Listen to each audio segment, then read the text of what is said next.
Okay, let's talk about one of the most critical and, let's be honest, one of the most difficult relationships inside any company. We're talking about product marketing and competitive intelligence. On paper, they're the perfect team. Competitive intelligence, or CI, brings the intel, the raw data, the what's happening out there. And product marketing, PMM, takes that and spins it into gold, crafting killer positioning and messaging. It really should be a dream team. But if you've ever worked in either of these roles, you know that's not always how it goes, right? The reality is usually a lot messier. There's tension, there's wasted effort. So, what's the deal? Why does this powerhouse duo so often feel more like a dysfunctional family? To really get it, you have to understand this weird paradox happening in the CI world right now. On one hand, it's the best of times.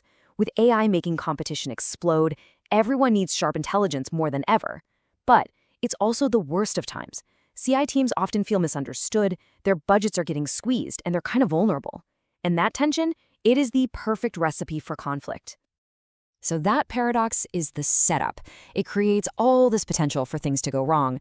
So let's get into it. Let's dissect the friction and really unpack the why behind this whole conflict. So let's start with the product marketers.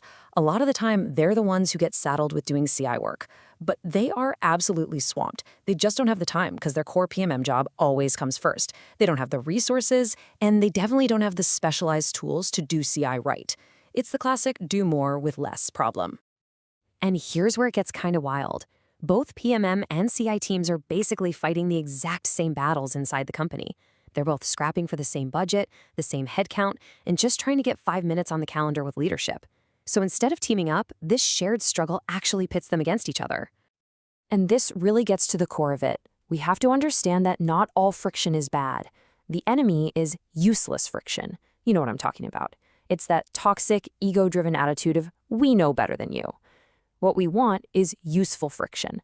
That's when we're collaborative. It's the idea that, hey, we both have a piece of the puzzle, so let's challenge each other a bit and build a way better picture together. Now, when that useless friction wins and everyone retreats into their silos, oh boy, the results are just a total waste. You end up with 2 different competitive databases, battle cards that contradict each other, and even the sales team going rogue making their own stuff. It's just a chaotic mess that only helps your competitors. And, sometimes the problem is, well, it's just this. A deep-seated fear of hearing the truth. The whole point of CI is to deliver the hard facts, even when they're not pretty. But a lot of times, the organization just doesn't want to hear it. It's like this Dilbert comic, right? The boss hears they suck on 9 out of 11 things and just says, give the 2 good ones to marketing. That resistance to reality, it causes so much friction. All right, so enough complaining about the problems. We've diagnosed it. Now, how in the world do we fix it? Let's talk about the practical steps to go from all this friction to a partnership that actually works. Step 1, and this is going to sound almost too simple, but it's everything. You have to talk. And I don't just mean more meetings, I mean creating real channels, like a shared Slack space or a quick weekly sync, where information can flow back and forth before big decisions get made.